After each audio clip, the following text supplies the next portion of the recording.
โอ้ยเนาะแต่ละคนจะพบจะเล่นเลย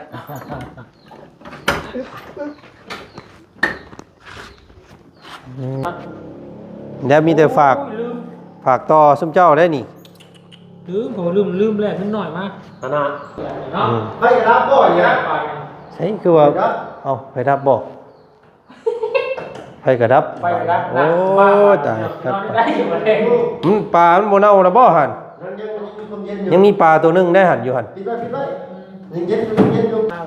คือทำแรกเชื่อชื่อซ้ำให้ไผหลักปลา750,000แบบโทแล้วเขาเลยบ่ดิเบิ่งลูกของเต้า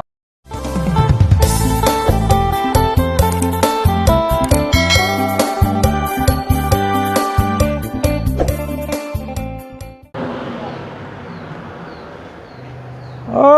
มาเช่าแต่เชี่ยวแท้เนาะอันนี้เนาะฮอดแล้วอันนี้เปิดภาพมากับพบพ่อกับเคยหลากับเคยกลางเพื่อนพี่น้องเนาะกำลังเดินทางขึ้นมาโอ้ยเนาะสาดคือแล้วบาทนี่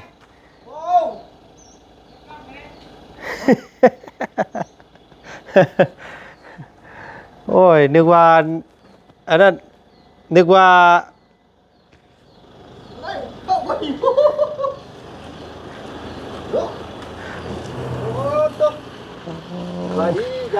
นึกว่าคนตาบอดหาคอท่านทั้งไหนมาโอ้ยพบคนต้องคุณลิ้นว่าเมื่อกี้ดูเลยตายแล้วนี่ก็ได้ทางนี้ต้องแห้งอยู่บ่บัดคืนกว่าทางจนเปื่อยบ่ได้เสงจังนี้ไปนอนอยู่บ้านพักกูไปได้ก็นอนอยู่บ้านพักเอ้าบ่ได้มีน้ำได้อยู่นี่ได้เอ้าเรื่องการว่าเดี๋ยวให้พากันดูดอยู่นี่ก็นี่เดี๋ยวขออาบน้ำในห้องเจ้าแล้วกันทีนึงเจ้าเหมือนเมื่อนเนาะเอ้าข่อยก็คืนห้องเพิ่นบ่แห้งเลยสบายดียังบ่ได้พ้อกันแต่เฮิงเป็นคนตาบอดไปเบิดเลยแต่ละคนโอ้ตายแล้วมาสั่นมามียังมูลมังมรดกปันบ่ได้มีหยังได้บ่ได้มีน้ำมีในได้เอ้ากระแจมีอยู่บ่ละบาทนี่มีอยู่กระแจน่ะเห็นดีได้บาทนี่มันบ่ได้มีนั่นได้บ่ได้มีน้ำมีหยังได้คนหัวบ่ยังว่าแล้วข่อยก็ยังบ่ได้เข้าเบิ่งเลยมีแต่อาจารย์ลาวเพิ่นมาตรวจสอบเบิ่งแต่เช้าพู้ก็มากำลังว่าสิล้างถ้วยล้างจานก่อนสิครับว่ะได้จะพบจะเล่นเลย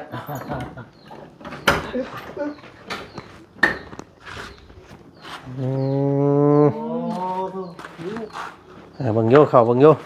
เนาะเจ้าว่าคนรักไปเบิดแล้วบ่จักมีป้าลุงเพิ่นคอมเมนต์มาหลายว่าซั่นเนาะถ่ายเฮ็ดต้นพะปุ้งพะป้าแล้วป้าไว้นี่ว่ะโอ้ยังอยู่เนาะเบิ่งก่อนยังคือเก่าเดี๋ยวมีแต่ฝากต่อซุมเจ้าได้นี่ผมลืมแรกนิดหน่อยมาขนาดเอาเด็กใส่เงินใหญ่แล้วเป็นยังบ่ได้ร้ายได้เนา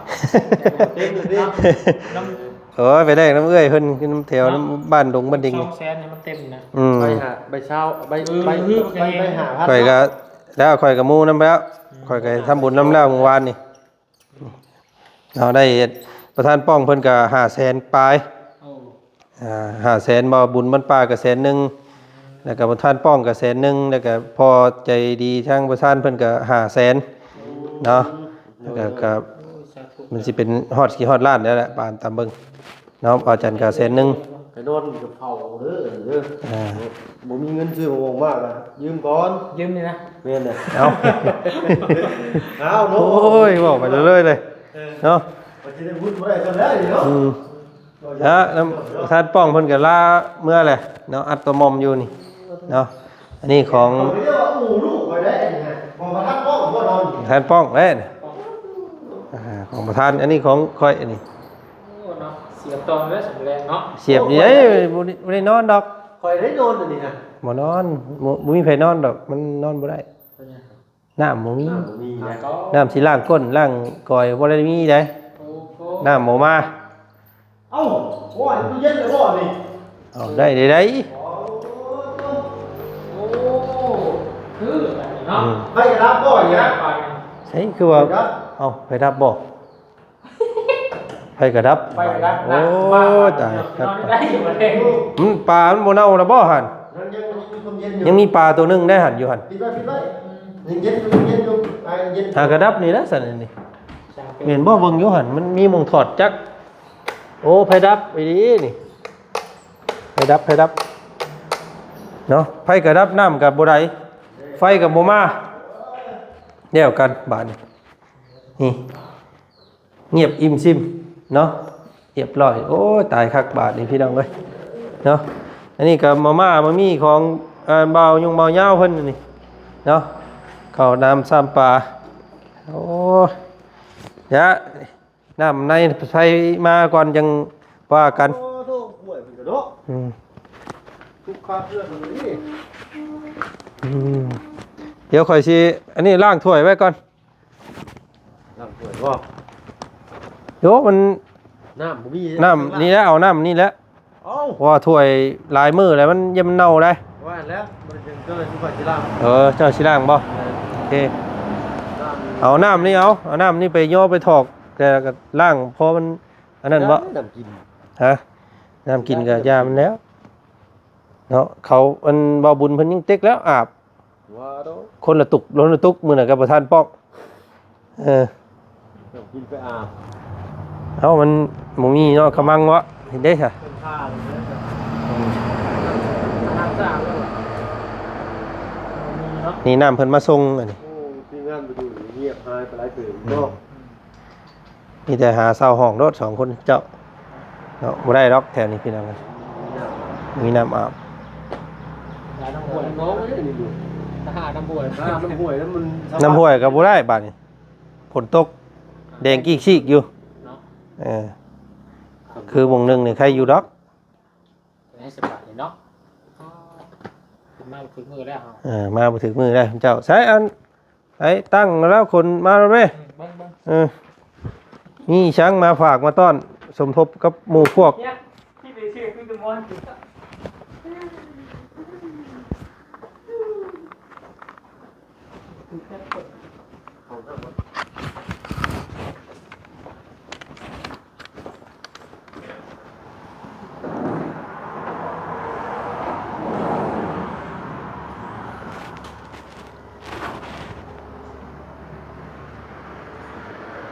เซ่ปวดติดหลอดในเวลาบ่ายโมงครึ่งพี่น้องเอ้ย ไอ้เฮ็ดได้บาดนี้เอารถขี่รถมาคือเก่าสบายดีพี่น้องเลย สบายดีเลย เนาะ มันแรงเลยจะเอาลงรถนี่เขาเลาะใช้เซโปนเที่ยวอัน เอาบ่ลงบ่ พอลงก็ยัง ได้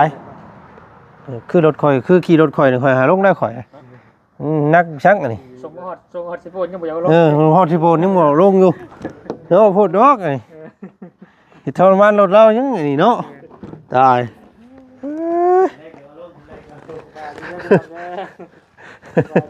แล้วนี่น้องเอ้ยเนาะคุ้มฟ้าคุ้มฝนตกปล่อยๆลงมา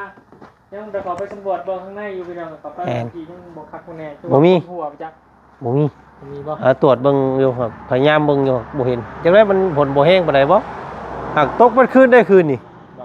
มันคืน โอ้ติดชา บ่หัวเนาะตกบ่หัวเนาะ บ่ฮู้ว่า ใครอยู่ซะ ปัญหาคือน้ำบ่มี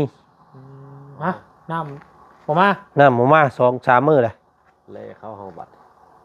ไฟกระดับอีกแล้วไฟ ไฟกระดับอีโอกู ไฟนี่สิมายึดที่ไฟเนาะ ไฟคือสิบ่เฮิงดอกไฟ น้ำจักมื้อระดับเนาะ น้ำนี่3มื้อเลย เอา โอ้ระดับเป็นอาทิตย์2 แม่น คือตอนนั้นเนาะ เดือนแม่น ดนได้ ปัญหาแล้วปั่น เจอปัญหาใหญ่แล้วแล้วจังว่าเขาลุงเฮิมลุงหยังจังพากัน เช่าห้องหนึงเพียงก็ไปอาบน้ำมันแล้วนี่เนาะ เมื่อนั้นก็ค่อยไปเช่าห้องนี่เขาว่าบุญลังไปอาบน้ำ2คืนนี่ได้ค่อยเช่าห้อง2-3คืน ไปเตาะกระดาไฟไปเตาะกระดาเพิ่นนั่นแหละเนาะ แม่น ประหยัดค่าห้องค่ายังเหลืออีกแล้วเนาะ เล่เข้าห้องบัตร นี่ได้บาทมีแต่ให้หมอหนึงเปิดห้องอยู่หั่นแล้วก็มานอนอยู่นี่แล้วก็เที่ยวไปอาบน้ำอยู่หั่น นี่ เพิ่นก็ให้ได้เนาะ อ หลายคนวะ ป่วยห้องบึ้งหมดแล้วบ่ เออ มันป่วย เป็นแล้วแต่มันนั่นอยู่มาพุ่นน่ะ บอสยังอีกประมาณ10 กว่ามื้อพุ่นแหละ ค่อยถามมึงเพิ่นเรียบร้อยแล้วเพิ่นว่าบ่มาง่ายเนาะ แล้วเวลาเอาเรือสามมองมา อืม รู้สึกมีแจ้งให้ ครับโอ้ยเสือเก่านี่ เอ็กซี่ว่าซื้อโทรศัพท์มาอ่อยเอาเสื้อเป็นตุ้ยว่าหรอซื้อโทรศัพท์มาแลกเสื้อมาไปหน่อยนะ คือทำมาแรกเสือ ชื่อซ้ำให้ไผ เป็นตุ้ย เออ นั่นแหละมา เออ หลักปากหลัก750 แบบโทร แล้วเขาเลยบ่ดิ มันจะเบิ่งลูกของเต่ามาในโปนแน่ ไอ้เบิดบ่เครื่องอยู่ของกินได้ข้าวน้ำซ้ำปลา หัวมาแล้วตอนน่ะ เอ้า ตัวยังเจ้ามาเลย เอามาอยู่ยังบ่ทันได้กินซ้ำของข่อยยังบ่ทันนั่นอยู่ ยั ยัง ง ซีมาเลยรอบนานไปแล้วซีมาก็ได้ เออ เนี่ยมันหมูมันมอดมันยัง อื ไง ม เลยดราม่าว่ะทีนี้เลยดูแล้ว ก่อนสิชี้บ่ได้ชี้ซับฝนตกเด้อเช้า ผ่าเพื่อมันเบาเพิ่งอยู่บ่นี่ เอ๊ะตรงนั้น อืม ๆลูกก็ถือมาแล้ว โอเคฉัน ว่าเดี๋ยวจะมีแนวหายอยู่ พี่น้องเอ้ย เดี๋ยวเปิดมาได้กล้วยเขาน้องๆเพิ่นเอากล้วยให้กี่นี่เมื่อปลูกกล้วยหอมกล้วยง่าวเนาะเบิดเวลาทางนี้พี่น้องเอ้ยสิได้อำลาพาจากก่อนว่าสิพาน้องเชื่อเพิ่นไปฟังไทย เรียบร้อยแล้วก็ เรียบร้อยแล้ว แม่ก็เนาะเดินบนชั้นไม่เจ็ด887 แงน รออยู่แถวน้องมุกดาหารไปแล้วสบาย แนนก็สิได้พ่อกันที่พุ่นแล้วบาทนี่โอ้ยเจ้านี่ของเจ้าอันตัวใหญ่นี่แม่นไปเลย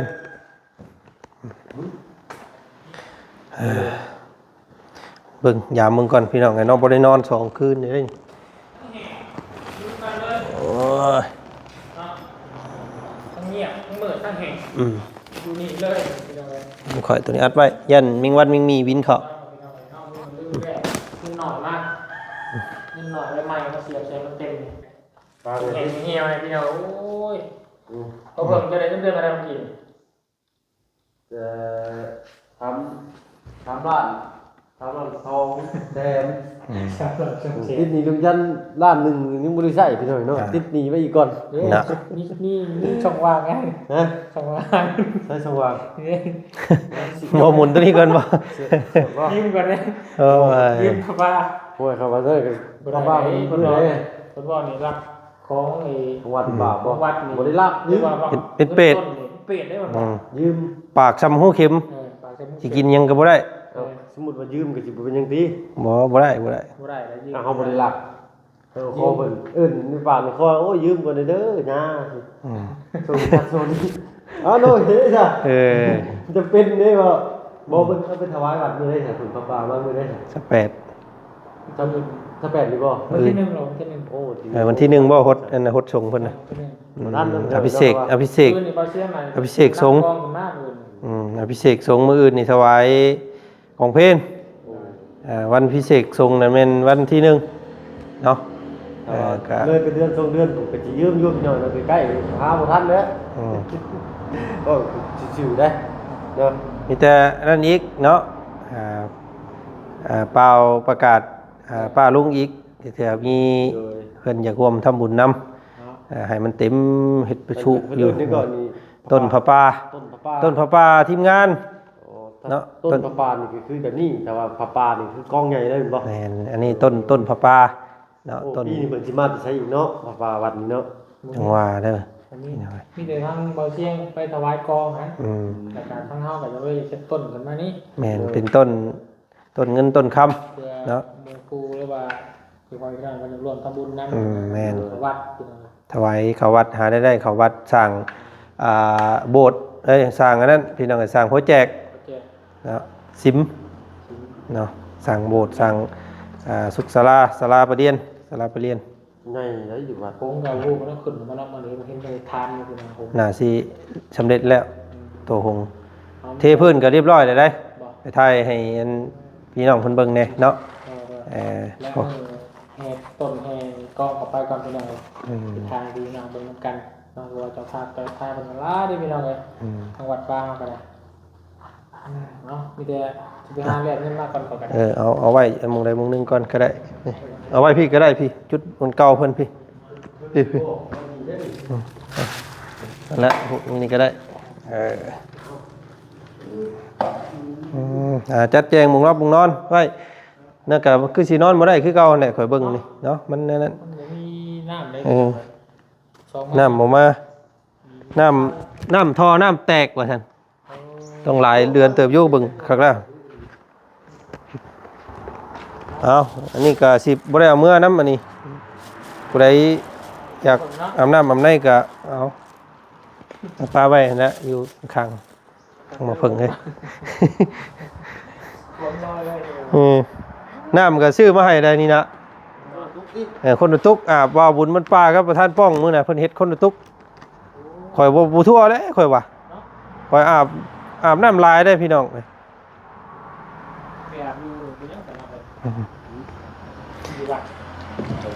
อยู่วัดตรงนั้น วัดกับผมมา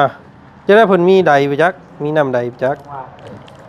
ส่วนหลายคนแถวนี้เพิ่นเจาะน้ำใดสำรองไว้เนาะไม่ได้น้ำป่าประมาณนั้นเนาะมาเพิ่งที่อาสาล้างถ้วยบ่โอเคน้ำนี่พ่อละน้ำนี่ได้นี่ทำตุ๊กนะล้างแล้วใช่ทั้งวันแล้วก่อนผมไปนอนระวังตาตาบ่ฮะตาบ่ไม่เห็นตายังคือเราใจใช่ปะเห็นว่าเจ้ายังขาดแคลนตัวนี้อยู่นะเลยจมเสาจมแรงอยู่เลยนี่เนาะไปเว้นบ่เปิดเอาระวังนะช็อตนะว่าพี่น้องคนก็ว่าโอ้บางคนเอ้ยครับตัวนี้แหละที่ตามมาไม่เท่าทุกพ่อดิมันอยู่ทั้งลูกมันชื่อใหม่กับมันชื่อนี่เนาะอยากเฮ็ดให้ของข่อยพี่เพิ่นอยากเฮ็ดให้ของข่อยมันแบบคัดเครื่องนี่ให้ข่อยชื่อใหม่โอ้แม่นเนาะลองมึงตัวนั้นมันเป็นยังตัวนั้นตูดนั่นเป็นตัวคือเก่าตัวนี้มันต้องไปโดนตูดเชียร์ชื่อดิพี่น้องเอ้ยเนาะก็หลังจากฟ้าฝนได้หยุดสงัดนิ่งลงไปเนาะกะแสงแดดกะกำลังสิเผยออกมาบ้านนี้พี่น้องไงเนาะนกหนูปูปีกที่โทเนาะจังใดกะฝากทางพี่ละบ้านนี้พี่น้องไงเนาะทางเคยลาครับเคยกลางเพิ่นให้เพิ่นเผาซับอยู่นี่คือเก่าเนาะมีทายาทมาหับส่วงต่อเลยบ่จันก็สิได้ขอโตย่างเลาะเมื่อก่อนบาดนี้เนาะหาซื้อของฝากของต้อนค่อยย่อยคอยเมื่อนำทางเนาะจังได๋ก็ฝากเกินฝากซ่านนี่เด้อใต้พื้นไว้บ่ได้นอนก็ใต้มาใต้พื้นใต้ไฟไว้แล้วก็ไปนอนอยู่บ้านพักพุ่นแหละก่อนเนาะ3น้ำมาให้ดีได้สั่นพี่น้องเอ้ยเนาะมันลำบากอีดีได้น้ำบ่มีนี่เวลาปวดขี้ปวดเหี่ยวเนาะซาสังโอ้ยากพี่น้องน้ำบ่มีก็บ่ค่อยได้ดอกเพราะว่าบ่ค่อยอาบน้ำเลยได้ที่อย่าตูนเข้าน้ำที่พี่น้องก็นอนบ้านตูนดีแล้วเข้าน้ำเก็บคนลังกอยบ่มีลำบากอยู่เนาะโอ้ผู้ลางคนว่าคอมเมนต์มาว่าให้จ่อน้ำว่าซั่นโอ้โธ่เช้าแล้วตีไป20ล้านจ่อบัดเฮาบ่ได้อยู่ตลอดเนาะเจาะก็ซ้ำให้เจ้าของบ้านเพิ่นชื่อแล้วนี่70%น่ะออก30สิคืออยู่เนาะจังได๋เจ้าของเพิ่นมาเจาะแหละให้เฮาออกซอยนะส่วนหนึ่ง70เฮาออก30เนาะแม่นเพิ่นออก70ออก30%ก็คืออยู่เพราะว่ากันได้อยู่นะแต่พอเฮาจะกี่อยู่เขาจัก 3-4 ปีบ่นะจักสิฮอดจักปีจะน้ำนี่ก็เป็นของเจ้าสิเด้ก็คือสิบ่ได้เฮ็ดดอกตัวนั้นพี่น้องเอ้ยเนาะเพราะว่าเฮาก็บ่ได้ว่าสิอยู่นี่แบบถาวรเนาะ เดือนเสาร์ให้รายปีปีหนึง แล้ว ติด สุดท้ายนี่อะไรเนาะสมมุติ อ๋อโธ่มีอยู่ระดับ400-500 ล้าน กว้าง คำบ่กลัวมันจะนับเฮือนน้ำอีกป่ะนี่ ทางเนาะแคบทางเนาะ เซนสามบอกเซนเจ็ด กลัวได้500 ล้านค่อยไปก็บ่ซื้อเลยนี่ อะไรไปล้านบาทเนาะ ล้านบาทอีกจักสิได้หรือบ่นี่ได้ คือสมัยตะกี้ได้อยู่แล้วเนาะ อันนี้มันถนนหินทางครับโอ้ทำได้นี่มันก็คักแล้วนี่ ล้านบาทเนาะ บ่ได้ให้ถามลองเบิ่งแน่เนาะจะว่าเราขายก็มีได้เนาะ 80ดิ เนี่ยมันก็บ่ได้กว้างบ่ได้นี่อยู่ผลิตลมเฮือนนี่พี่น้องก็ชุดโตเฮือนนี่แล้วก็ไปฮอดฮัดเนาะแถวลุมนี้แล้วก็มาหมู่นี้นี่เกี่ยวไปนี้บ่ได้ฮอดเด้กูขามพุ่นบ่ฮอดบ่ เพื่อนนี่ นี่มุงลักทางเข้ามาฮะลักทางเข้ามาแล้วก็นี่เกี่ยวมาลักกุ๊กม่วงนี้โอ้ก็ว่าเพิ่นบ่ขายหรอกว่าแล้วก็ได้แล้วบ่ขายหรอก ชื่ออะไร อืม โอ้ยนี่จะคู่ชื่อได้พี่น้อง เอาได้เนาะเทื่อแล้วว่าเนาะเท่านั้นเท่านี้จะว่ามันพอเฮ็ดก็พอเอาก็ห่วยเนาะพากันระดมกันเฮ็ดเป็นศูนย์เลยซื้อเป็นศูนย์พักพิงของทีมงานเลยเนาะประจำการอยู่นี่ตลอด10หากว่าเราบ่ขายดอกพี่น้องเนาะน่ากินแล้วอยู่นี่